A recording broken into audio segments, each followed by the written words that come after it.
Hello guys. इस video में मैं आपको बताऊंगा कि मैंने अपना first PO mains IBPS PO mains कैसे क्लियर किया। पीओ के बाद क्या प्रोसीजर रहता है, एग्जाम निकालने के लिए हमको किन किन स्टेप्स का सामना करना पड़ता है, क्या क्या स्टेप्स हैं हमारे आईबीपीएस पीओ मेंस या एसबीआई पीओ मेंस या किसी भी बैंकिंग एग्जाम में, और बच्चों को मेंस एग्जाम से इतना डर क्यों लगता है वो भी मैं यहाँ पर इस वीडियो में डिस्कस करने वाला हूँ। और लास्ट में आपको ये भी बताऊंगा कि आपकी स्ट्रेटेजी क्या रहनी चाहिए सो दैट आप अपने फर्स्ट अटेम्प्ट में या सेकंड या थर्ड जो भी आपका इस साल अटेम्प्ट होने वाला है साल 2024 में, आप अपने बैंक पीओ बैंक क्लर्क का एग्जाम कैसे क्लियर कर सकते हैं। तो आपको क्या करना है, लास्ट तक इस वीडियो में बने रहना है। अगर चैनल पर नए हैं तो चैनल को सब्सक्राइब जरूर कीजिएगा, वीडियो को लाइक करना है, और जितने भी फ्रेंड्स आपके प्रिपरेशन कर रहे हैं या इस साल से प्रिपरेशन करना स्टार्ट कर रहे हैं उन सभी के साथ इस वीडियो को जरूर शेयर कीजिएगा सो दैट ज्यादा से ज्यादा लोगों तक ये इन्फॉर्मेशन पहुंच सके। तो गाइज चलिए शुरू करते हैं। मेरा नाम है प्राकुल और हमारे YouTube official channel banking dreams पर आप सभी लोगों का स्वागत है। सबसे पहले यहाँ पर पॉइंट है कि मेरा जो फर्स्ट अटेम्प्ट था आईबीपीएस पीओ मेंस का था। जिस साल मैंने प्रिपरेशन स्टार्ट की थी, मैंने अपना फर्स्ट अटेम्प्ट उस साल नहीं दिया था। मैंने थोड़ा टाइम लिया था अपने आप के लिए कि पहले एक बार सही से प्रिपरेशन कर लेते हैं, उसके बाद ही एग्जाम पर जाएंगे।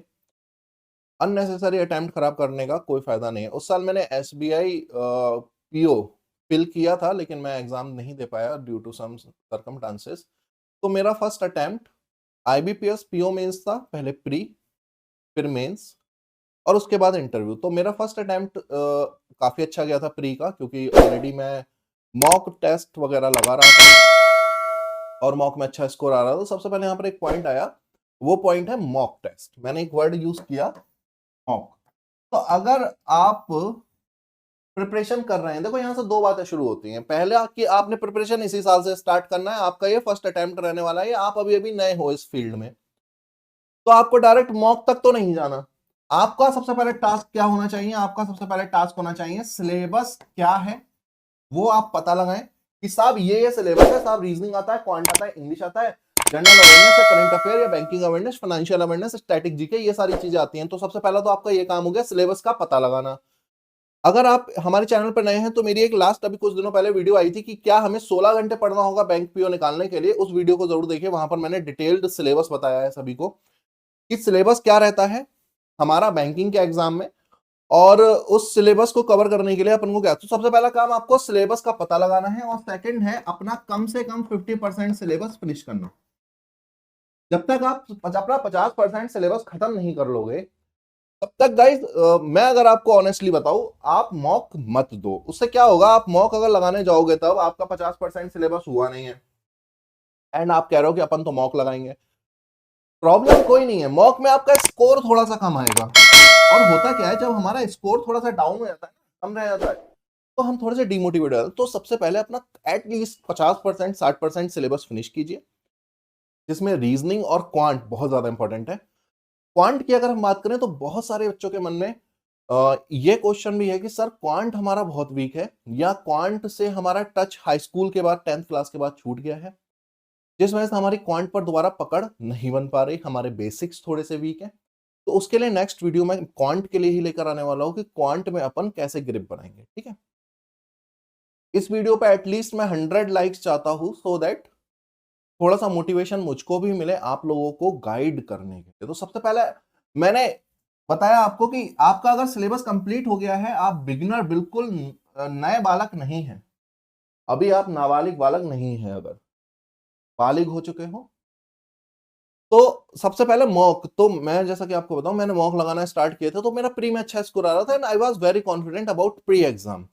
प्री एग्जाम की अगर हम लोग बात करते हैं बैंक का प्री एग्जाम, तो मैं ऑलरेडी लास्ट वीडियो में भी बताया था, फिर से बताता हूँ कि प्री की अगर हम लोग बात करें तो प्री में 3 सब्जेक्ट आईबीपीएस पीओ में पूछे जाते हैं, quant, reasoning and English, QRE आप इसको बोल सकते हो। 35 क्वेश्चन यहां से आते हैं, 35 क्वेश्चन यहाँ, और 30 क्वेश्चन अंग्रेजी इंग्लिश। इन सबको ऐड करोगे तो टोटल 100 क्वेश्चन का आपका आईबीपीएस पीओ का प्री होने वाला है। 60 मिनट का आपको यहाँ पर समय मिलता है।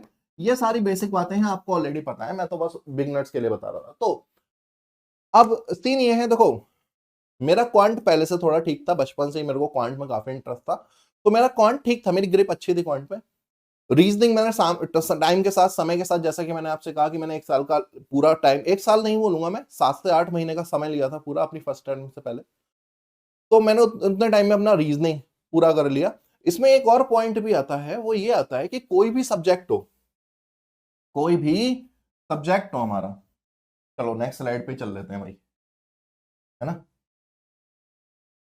तो कोई भी सब्जेक्ट हो आपका, आपने सबसे पहले क्या करना है, 2 चीजें पता लगानी है। एक ये पता लगानी है कि उस सब्जेक्ट का हाई वेटेज वाले टॉपिक कौन से हैं, कि जिनसे आपके प्री एग्जाम में, जो भी एग्जाम आप देने जा रहे हैं, जरूरी नहीं कि बैंक की बात हो, ये एसएससी पे भी लागू होता है, यूपीएससी पे भी लागू होता है, स्टेट एग्जाम। सबसे पहले आप ये पता लगाओ कि कौन से ऐसे टॉपिक हैं आपके जिनसे सबसे ज्यादा नंबर्स का पूछा जाएगा, और साथ ही साथ ये भी पता लगाओ कि किन की वेटेज कम है। तो जैसे कि अगर हम क्वांट की बात करें, क्वांट में सबसे ज्यादा क्या पूछा जाएगा प्री एग्जाम में, आपसे डीआई सबसे ज्यादा पूछेगा, वो आपसे क्वाड्रेटिक इक्वेशन पूछेगा, हर साल पूछता है क्वाड्रेटिक इक्वेशन। जिसे नहीं पता है उसे मैं बताता हूं क्वाड्रेटिक इक्वेशन क्या होती है। क्वाड्रेटिक इक्वेशन होती है A X square plus B X plus C is equal to 0। क्या करना होता है हमें, एक्स के 2 रूट निकालने होते हैं। नहीं आता है तो सीख लो, आता है तो मैं सिखाऊंगा, मतलब आता है तो अच्छी बात है, नहीं आता है तो सीख लो, नहीं तो मैं सिखाऊंगा आपको आने वाली क्लासेस, ठीक है। इसके अलावा नंबर सीरीज आपका, है ना, सिंप्लीफिकेशन या अप्रोक्सीमेशन,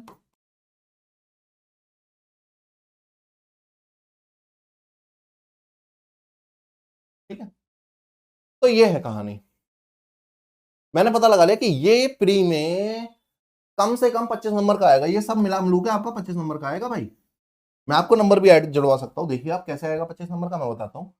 डीआई पकड़ लो 15 नंबर की आ जाती है, क्वाड्रेटिक क्वेश्चन आ जाती है 5 नंबर की, नंबर सीरीज आ जाती है 5 नंबर की, और सिंप्लीफिकेशन अप्रोक्सीमेशन आ जाता है 5 से 10 नंबर का। इनका फिक्स नहीं है, ये कभी 5 नंबर का देता, मूड के ऊपर है भाई के। जोड़ लो सर, 15 5 20 5 25 5 30 नंबर का मटेरियल बता दिया मैंने तुम्हें। 35 में से 30 मार्क्स में तो यही सब आ रहा कहानी। तो पूरी क्वांट करने की बजाय अगर मैं इतना करूंगा तो बन जाएगा। तो ये क्वांट वाली वीडियो में डिस्कस करेंगे फिलहाल। तो मैंने हाई वेटेज टॉपिक पता लगा लिया सर, मैंने आपको बता भी दिया क्वांट के कौन से, रीजनिंग के हाई वेटेज टॉपिक कौन से हैं वो आपको कमेंट करके बताना है, ठीक है।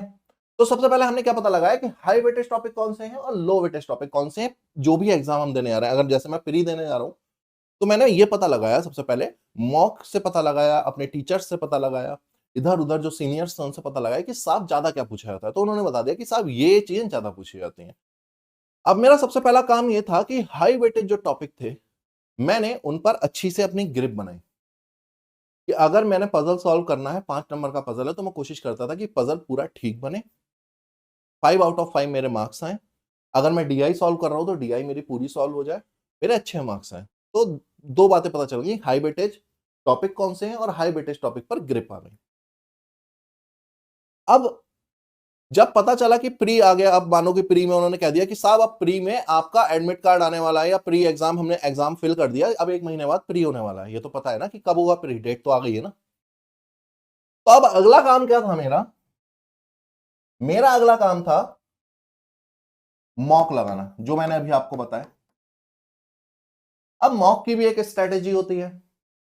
अब आप नए बालक हैं, नया नया आपने शुरू किया है एग्जाम देना, और एकदम दिन में 5 मॉक लगाने लगोगे, तो पहले तो आपको समय ही बहुत कम मिलेगा, 5 मॉक लगाने के बाद अपना पढ़ने का टाइम नहीं मिलेगा। दूसरा, अगर 5 मॉक लगाए और प्रिपरेशन अच्छी नहीं है, 5 के 5 मॉक में आपके नंबर कम आए, तो डीमोटिवेट होकर बैठ जाओगे। मेरे साथ ऐसा हो चुका है एक्चुअली। जब मैंने प्रिपरेशन शुरू की थी तो मुझे किसी ने गाइड किया था, मेरे एल्डर ने, कि भाई मॉक लगाओ। मैंने मॉक लगाया, पीओ मैं सीधे मेंस का मॉक लगाने लगा, मुझे इतना ज्यादा पता नहीं था। अब मेंस का मॉक लगाने पे हुआ क्या कि मेरे 26 से 27 नंबर आए थे, मेरे को अभी भी क्लियर आए थे पूरे मॉक में। एंड बहुत ही ड्रास्टिकली फेल हुआ था मैं उस मॉक में, बुरी तरह से। तो वहां से समझ में आया कि यार ये तो अपन फेल हो गए। अब फेल हो गए तो अब क्या करें, अब आगे बढ़ना है नहीं बढ़ना है। सबसे पहले तो सेल्फ डाउट आ जाता है ना मन में कि यार अब तो अपने पर डाउट होने लगा कि क्या ये हमसे होगा, नहीं होगा। तो होगा, बिल्कुल होगा, सबसे होता है, ठीक है।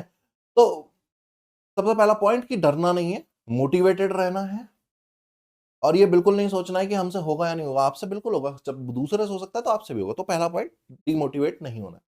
तो मॉक का पैटर्न क्या है, मैं आपको बताने की कोशिश करता हूं। जैसे कि आपने मॉक लगाए और ये आपका फर्स्ट वीक है, आपने अभी अभी मॉक लगाना शुरू किए, तो आप क्या कीजिए, पहले वीक में, फर्स्ट वीक में आप सिर्फ 2 मॉक लगाइए।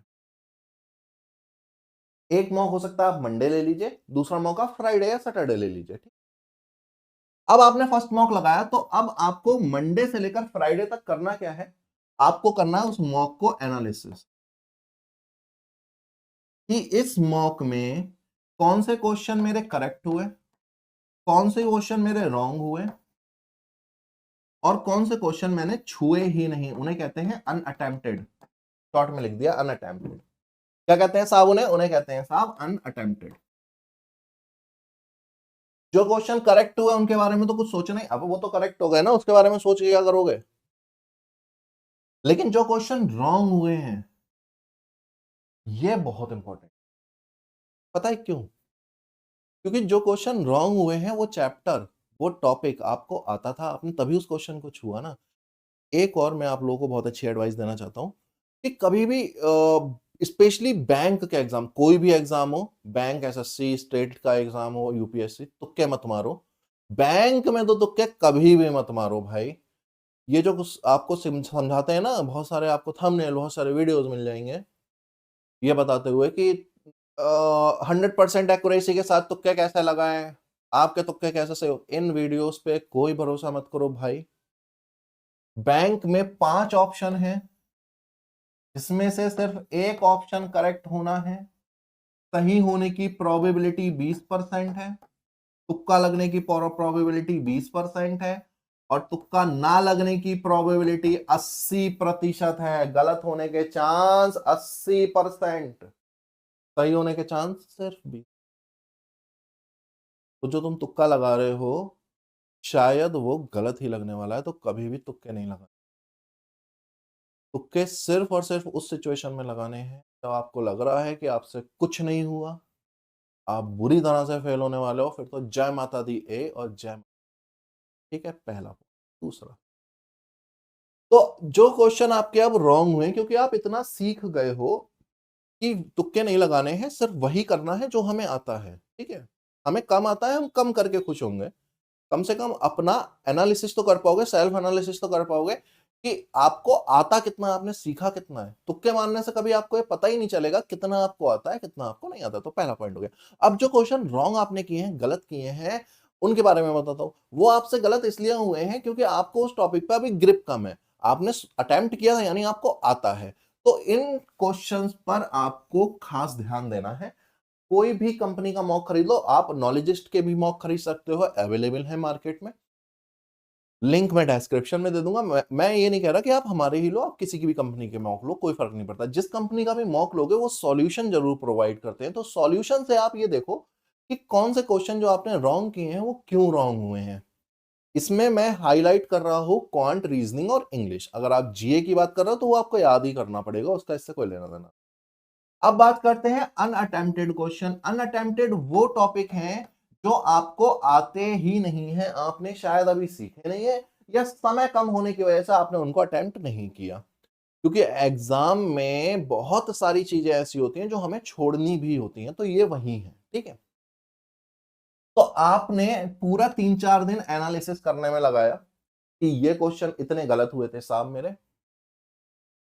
उन गलत क्वेश्चंस को मैंने एनालिसिस करना है, क्यों गलत हुए, क्या मुझे टॉपिक नहीं आता, या मैं कहीं पर गलती कर रहा हूं, एनीथिंग एल्स, ठीक है। नेक्स्ट आपको क्या करना, आपको एक वो भी बनाना है, टेबल। टेबल मतलब पहाड़े नहीं है, टेबल मतलब है लिस्ट। और उस टेबल में आपने क्या करना है, मॉक किस डेट को दिया, यहां लिखना है मार्क्स, जो आपके मार्क्स आए, और यहां लिखना है रॉन्ग, जो आपने रॉन्ग किए, और यहां लिखना है अटेम्प्ट, कि उस मॉक में आपने कितने अटेम्प्ट। ठीक हो गया। ये एक टेबल बनाकर रखिए अपनी कॉपी पर। और इसमें मॉक की डेट के साथ लिखिए कि क्या क्या आपका है कहानी। अब इससे आपको ये पता चलेगा कि जब आप 10 मॉक, 15 मॉक, 20 मॉक दे लोगे तो आपको पता चलेगा कि जो आपका स्कोर का ग्राफ है वो ऐसे जा रहा है, जो आपका स्कोर का ग्राफ है वो ऐसे जा रहा है, या स्कोर का ग्राफ आपका ऐसे जा रहा है। अगर ऐसे जा रहा है भाई तो बहुत दिक्कत है।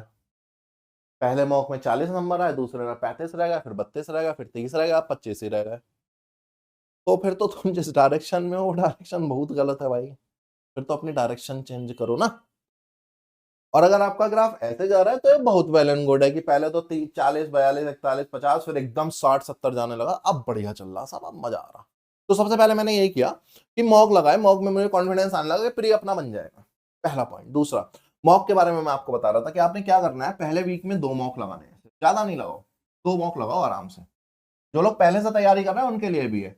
अगर जैसे आईबीपीएस आरआरबी हमारा पहला एग्जाम होगा तो फर्स्ट वीक में आप सिर्फ 2 ही मॉक लगाइए, कोई फर्क नहीं पड़ेगा जब आप प्रिपरेशन करना शुरू करें। सेकंड वीक में इन मॉक की संख्या को आप बढ़ा दीजिए और 3 मॉक कर दीजिए।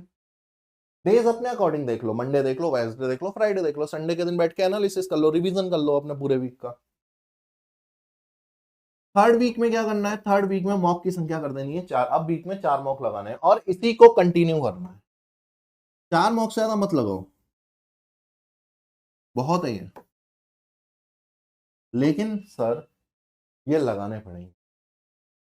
इसमें कोई त्योहार नहीं है कि आज होली है आज तो नाचेंगे, नहीं सर, होली है, त्योहार मनाइए, थोड़ा बहुत मनाइए। जब जॉब लग जाए तब आग लगा देना पूरे शहर में होली खेल खेल के। अगर इस साल होली नहीं खेलोगे तो क्या बदल जाएगा तुम्हारे जीवन में? कुछ नहीं बदलेगा। लेकिन इस साल अगर एग्जाम नहीं निकला तो बहुत कुछ बदल जाएगा। तो क्या इंपॉर्टेंट है, होली खेलना या कोई भी फेस्टिवल, कोई भी शादी, कोई भी बर्थडे में जाना, या एग्जाम निकालना, वो आपको चूज करना है, वो मैं नहीं बताऊंगा, ठीक है। तो इस तरीके से मॉक लगाइए, कंटिन्यू कीजिए, अपना टेबल बनाइए मॉक का। तो मैंने मॉक लगाना शुरू किया तो मुझे पता चल गया कि हाँ मेरा प्री पर अच्छा ग्रिप है, मेरा अच्छा स्कोर आ रहा है। कौन सा स्कोर आ रहा है? सेफ स्कोर जा रहा है मेरा, और शायद मैं इस साल प्री तो क्वालिफाई कर लूंगा। अब जब मुझे ये समझ में आ गया तब मैं नेक्स्ट स्टेप पर गया, और तब मेरा नेक्स्ट स्टेप था मेंस। अच्छा, मेंस की बात करें तो मेंस का अलग हुआ बना हुआ बच्चों का मन में अलग डर, जिन्होंने, अब 2 तरीके के स्टूडेंट हैं जिन्होंने मॉक दे दिया, सॉरी मेंस दे दिया प्री क्लियर करके।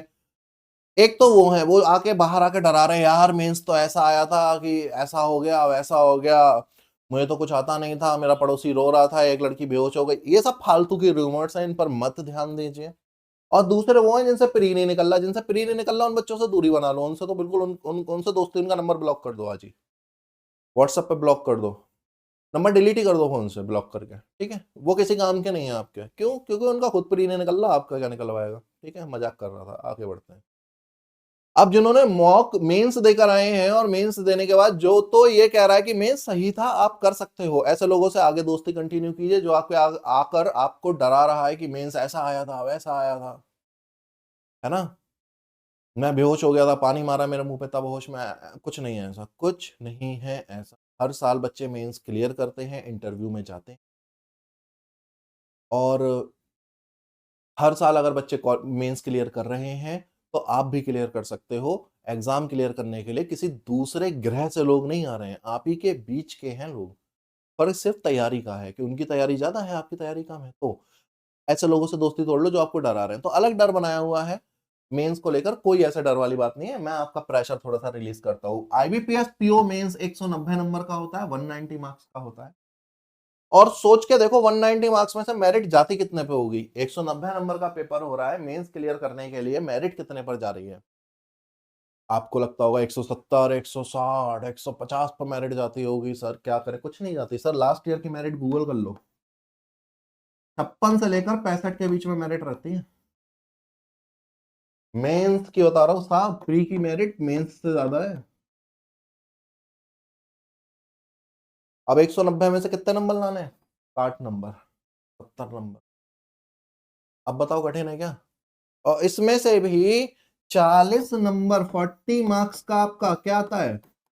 40 मार्क्स का आता है आपका जीए, जनरल अवेयरनेस, जिसमें करंट अफेयर है, फाइनेंशियल अवेयरनेस है, बैंकिंग अवेयरनेस है, स्टैटिक जीके है, मार तमाम चीजें हैं। तो इस 40 में से अगर बाबू तुमने 30 नंबर किसी तरीके से रो पीट कर लिया स्कोर मेरे भाई, और तुम्हारा टारगेट सिर्फ 70 नंबर था, तो अब बाकी 3 सब्जेक्ट से मिलाकर मेरे भैया आपको कितने लाने हैं? अब भी कठिन है क्या? इसीलिए कहा था मैंने वीडियो शेयर कर देना अपने सारे दोस्तों के साथ जिनको डर लगता है। तब लेकिन आसान भी नहीं है। अगर ये मान के बैठ जाओगे आसान है, तो आसान भी नहीं, टफ आती है जी। लेकिन आपको सिर्फ उतना करना है जितना आपको आता है, कॉन्फिडेंस के साथ। गलतियां नहीं करनी है, गलतियां करोगे फंस जाओगे, बर्बाद हो जाओगे। बर्बाद नहीं होना, एक सीट क्लियर करना है अपने लिए, ठीक है। तो पहले तो मन से डर निकालिए। सिंपल सा टारगेट है मेंस का, कितना है सर टारगेट? 75 से 80 के बीच का टारगेट है, इससे कम नहीं लाने हैं। मेरिट से कम से कम 20 से 25 नंबर ज्यादा लेकर आइए। अगर आप कैटेगरी से बिलोंग नहीं करते हैं, जनरल हैं, ओबीसी हैं, कैटेगरी में भी है, तब भी सर 15-20 नंबर आपको लेकर आने पड़ेंगे ज्यादा, अदरवाइज बनेंगे नहीं चीजें। ये मैं क्यों कह रहा हूं? क्योंकि ये बात भी मुझे एक 2 या 3 एग्जाम निकालने के बाद समझ में आई, क्योंकि गाइड करने वाला कोई नहीं था। 3 मेंस इंटरव्यू देने के बाद समझ में आई कम से कम 20-25 नंबर ज्यादा लाने होंगे भाई, तब इंटरव्यू में सफल होंगे। तो हो सकता है आपके मन में ये बात आ रही होगी कि अगर इसकी ये बैंक पीओ क्लियर करके बैठा है तो ये यहाँ पर क्यों यूट्यूब पे गला फाड़ रहा है? क्योंकि भाई इंटरव्यू से बाहर कर देते हैं। क्यों कर देते हैं? क्योंकि एक सीट पर 3 बच्चे इंटरव्यू देने आते हैं। तो मेरा जो फर्स्ट अटेम्प्ट था उसमें मैं इंटरव्यू से बाहर हुआ था, मेरिट से 7 नंबर पीछे था, ओवरऑल मेरिट से। और ये बात मुझे बहुत दिन बाद जाकर समझ में आई, 3 अपने इंटरव्यू बर्बाद करने के बाद समझ में आई कि भाई मेंस की मेरिट अगर 80 नंबर पर गई है तो आपके कम से कम 105 नंबर होने चाहिए अगर आपको इंटरव्यू में अच्छा करना है। तो रीजन इसके पीछे क्या है वो भी मैं आपको बताता हूं, हो सकता है आपको ये बात ना पता हो, मैं बताता हूं। जो फाइनल मेरिट बनती है, फाइनल मेरिट से पीछे प्री और मेंस है, उसके बारे में अभी मैं कोई बात नहीं करूंगा। फाइनल मेरिट वो मेरिट है जिससे आपका सिलेक्शन डिसाइड होगा कि आप इस साल सेलेक्ट हो रहे हो या नहीं, वो कहलाती है फाइनल मेरिट। कब आती है? आरआरबी की आती है 1 जनवरी को। न्यू ईयर पे ही तोहफा दे देते हैं सर, तो जिनका तो निकल जाता है उनका तो न्यू ईयर बढ़िया हो जाता है, जिनका नहीं निकलता है वो बैठ जाते हैं, उनका न्यू ईयर समझ ही जाओ अब। और आईबीपीएस पीओ, आईबीपीएस क्लर्क की फाइनल मेरिट आती है 1 अप्रैल, 1 दोनों डेट बहुत तगड़ी हैं। क्योंकि अगर मेंस बन गया आपका, इंटरव्यू के क्लियर हो गए, तो भी बढ़िया है 1 अप्रैल, नहीं तो 1 अप्रैल का तोहफा मिल जाता है अगर फेल हो गए। तो फाइनल मेरिट में होता क्या है? फाइनल मेरिट में 2 चीजें होती हैं, एक होते हैं मेंस के मार्क्स, जी बिल्कुल, मेंस के मार्क्स जोड़े जाएंगे, और एक होता है आपका पीआई। इंटरव्यू को कहते हैं पीआई, पीआई का मतलब है पर्सनल इंटरव्यू। मेंस के आपके 80% मार्क्स लिए जाएंगे, मैं बताऊंगा, सब कुछ बताऊंगा आपको, डिटेल में बताऊंगा। और पीआई इंटरव्यू के आपके सिर्फ 20% मार्क्स लिए। मेंस एग्जाम 190 नंबर का है, आपको बता चुका हूं, पीआई आपका 100 नंबर का है। यानी 100 का सिर्फ 20% लिया जाएगा, यानी कि आपके अगर मानो आ गए इंटरव्यू में 80 नंबर भी आ गए 100 में से, जो कि आ जाएंगे, रॉकेट साइंस नहीं है, तो इसका 20% सिर्फ 16 होगा। यानी इंटरव्यू से आपको सिर्फ कितने नंबर मिले बाबू? 16 नंबर ही मिले। और फाइनल मेरिट जो गई है, मान लो 100 पर गई है, अगर चली गई, मैं कह, अगर चली गई, तो अब आपको मेंस में कितने चाहिए? तो 100 में से 16 घटा दीजिए, अब मेंस में आपको चाहिए 84 नंबर। काहे में?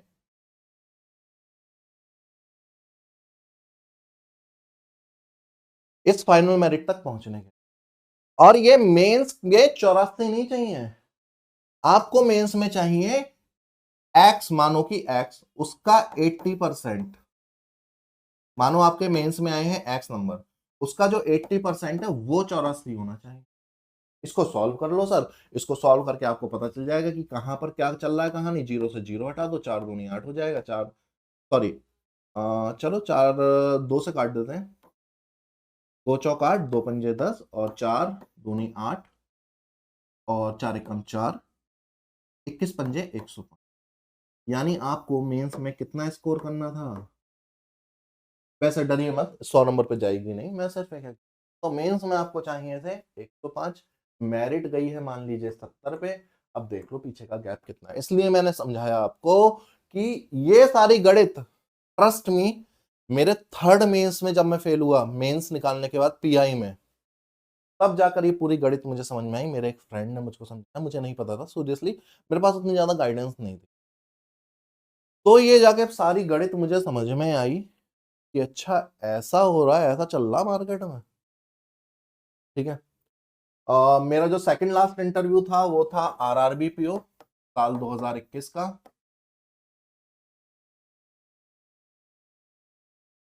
Drastically failed in pi, personal interview में बुरी तरह से फेल हुए। मतलब इंटरव्यू में क्या फेल हुआ, फाइनल मेरिट में हुआ यार, इंटरव्यू में तो बहुत अच्छे नंबर है, 78 मार्क्स। लेकिन वही प्रॉब्लम्स, जॉब के साथ तैयारी करना तो कठिन होता है। आप लोगों के साथ ऐसा नहीं है, आपके पास पूरा समय है, अपनी तैयारी को पूरा समय दीजिए। आप जॉब अगर नहीं कर रहे हैं, आप वर्किंग नहीं है तो बहुत अच्छा है, वर्किंग है तो समय निकालना कठिन होगा। मेरे साथ जो प्रॉब्लम शुरू हुई फर्स्ट मेंस के बाद वो यही थी कि मेरे को जॉब करना था। मेरे साथ सिचुएशन ऐसी नहीं थी कि मैं आगे कंटिन्यू कर पाता बिना जॉब किए। तो फिर जॉब के साथ 12 घंटे की मेरी जॉब थी, टीचिंग जॉब, मैं पढ़ा ही रहा हूँ, 8 साल हो गए मुझे पढ़ाते हुए। तो 12-14 घंटे की जॉब के बाद फिर अपने लिए समय निकालना पढ़ने के लिए बहुत कठिन हो जाता है। और बहुत सारे मेंस एग्जाम तो मैंने ऐसे दिए हैं क्लैरिकल के, एक पीओ के, जिसमें करंट अफेयर या जीए का पूरा पोर्शन मैं पढ़ ही नहीं पाया, समय ही नहीं मिला, और बस ऐसी मेंस देने चला गया। ठीक है। एंड लास्ट मैं आपको बताता हूँ साल 2023-22 का बताता हूँ, 2022 पीओ मेंस, आईबीपीएस पीओ, मेरा प्री क्लियर था, 83 मार्क्स थे मेरे प्री में, मेरिट 49 गई है। ठीक है। एंड मैं मेंस देने भी नहीं जा पाया, क्यों, जॉब से छुट्टी नहीं मिली। जिस कंपनी के साथ था मैं, उन्होंने मना कर दिया छुट्टी देने के लिए, 2 दिन की छुट्टी चाहिए थी। एंड मेरा मेंस रह गया भाई। तो ये भी है, ऐसे भी है, इस सिचुएशन में भी तैयारी करनी है, क्या करें सर, तैयारी करनी है, आज भी कर रहा हूँ, कंटिन्यू करेंगे जब तक कर पाएंगे। तो ये सारी फालतू बातें हैं, इनके चक्कर में मत पड़ो। तो मेरा यहाँ पर पॉइंट बस इतना था कि भाई अगर तुम्हारे पास खाना है तो उसे खा लो। बहुत सारे लोग ऐसे हैं जिनके पास खाना है लेकिन दांत नहीं है। तो यहाँ पर ये एक मेटाफर था। मैं सिर्फ ये समझाना चाह रहा हूं कि जब तक तैयारी कर रहे हो, पूरे पैशन के साथ, पूरी मेहनत के साथ तैयारी करो, जब तक जॉब करने का प्रेशर घर वाले नहीं डाल रहे हैं, क्योंकि ये मौका हर किसी को लाइफ में नहीं मिलता है। आप बहुत लकी हैं अगर आपके पास ये मौका है, तो उस मौके को अननेसेसरी चीजों में, अननेसेसरी मोबाइल फोन में, अननेसेसरी रील देखते हुए, वीडियोस देखते हुए वेस्ट मत करिए। जिन लोगों के पीछे आज अपना समय वेस्ट कर रहे हो, जब नौकरी नहीं लगेगी तो वो लोग आपको पहचानने से भी मना कर देंगे। मेरी लाइफ का पर्सनल एक्सपीरियंस है, बहुत 36 एग्जाम्पल रोज देखता हूँ। हजारों बच्चे रोज मैसेज करते हैं, पूछते हैं कि ऐसा हो गया सर, जिसके चक्कर में एग्जाम छोड़ दिया सर, आज वो बात नहीं कर रहा। तो ये फालतू चीजें हैं, डिस्ट्रैक्शन है, इनसे बचें। ठीक है। तो ये सारा सिनेरियो रहने वाला है आपका इंटरव्यू मेंस वगैरह का मिलाकर। मैंने आपको समझाने की कोशिश की कैसा है, फिर भी अगर आपको समझ में नहीं आया तो मुझे बताइएगा, मैं एक सेपरेट वीडियो इस कैलकुलेशन पर बनाऊंगा, काफी कैलकुलेटिव है। ठीक है। तो अब यहां से ये पता चल गया कि अगर मेरा प्री निकल रहा है तो मैंने अगला क्या शुरू किया भाई, मैंने अगला शुरू किया मेंस की तैयारी करना। क्योंकि जब आपको पता है कि आपका प्री बन रहा है तो मेंस की तैयारी शुरू करना एक समझदारी भरा ऑप्शन है। क्यों? क्योंकि मेंस में एक एडिशनल सब्जेक्ट है जिसे हम कहते हैं जनरल अवेयरनेस, जीए। जीए में बहुत सारी चीजें आती हैं।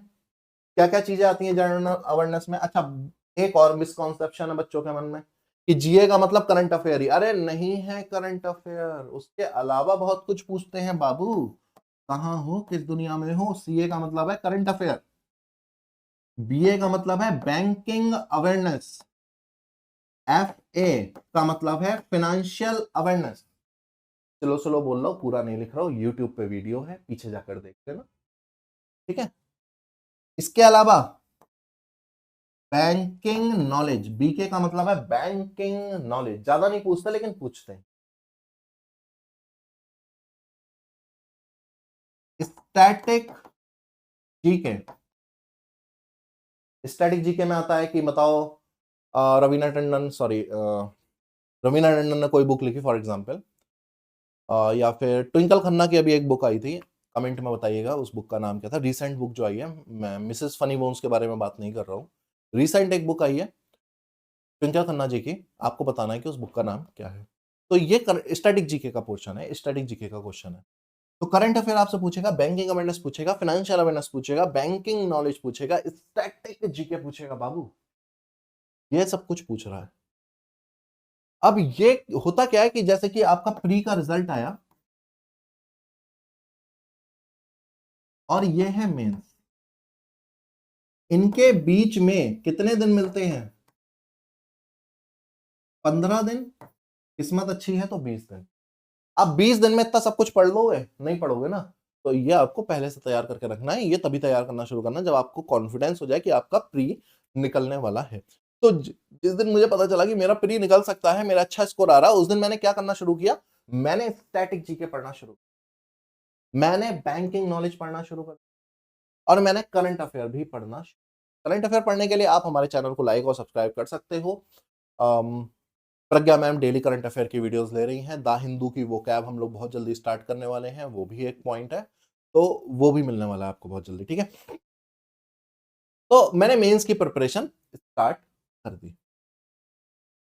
अब मेंस जैसे जैसे करीब आता गया, मैंने अपने नंबर ऑफ मॉक्स बढ़ा दिए। अब मैं जो मॉक लगा रहा था वो मेंस के, ठीक है। साथ ही साथ मैंने अपना रिवीजन भी स्टार्ट कर दिया,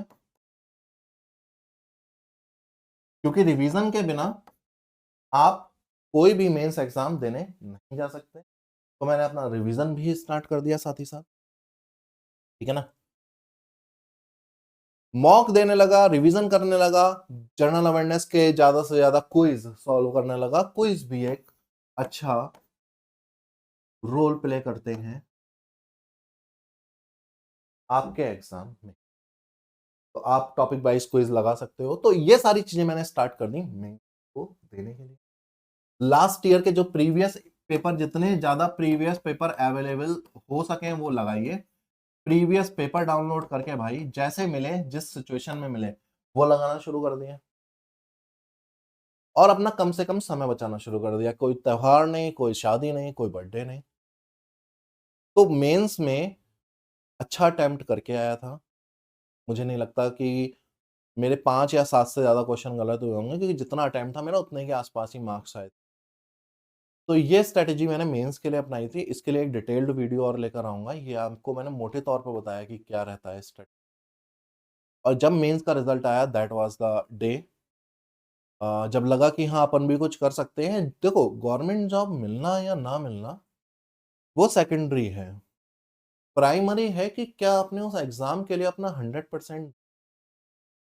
तो अगर आज मुझसे कोई पूछेगा कि क्या मैंने अपना 100% दिया, तो मैं ये कहूंगा कि 100 का पता नहीं, मैंने अपना कम से कम 90 से 95% दिया है। बाकी कुछ कहीं तक लक भी मैटर करता है, सिचुएशंस भी मैटर करती हैं, दिन भी मैटर करता है कि जिस दिन आपका इंटरव्यू था वो दिन आपका कैसा था, बहुत सारी चीजें मैटर। तो उस पर बात फिर से करेंगे कि बहुत सारे स्टूडेंट्स ऐसे होंगे जो मेंस निकाल लेते होंगे, लेकिन इंटरव्यू में कहीं ना कहीं लटक जाते हैं। बहुत सारे मेरे अपने बहुत सारे स्टूडेंट्स हैं जो बेचारे हर साल इंटरव्यू दे रहे हैं, सारे इंटरव्यू दे रहे हैं, लेकिन बन नहीं रहा। ये भी एक समस्या है, उस पर भी एक वीडियो लेकर आएंगे। तो ये छोटी सी स्ट्रेटेजी थी या चीजें थी या इंफॉर्मेशन थी जो मेरे पास थी, मैंने आपके साथ शेयर करी। इसमें एक और डिटेल्ड वीडियो में लेकर आऊंगा। आज मैं फिलहाल इतना ही रखूंगा इसमें।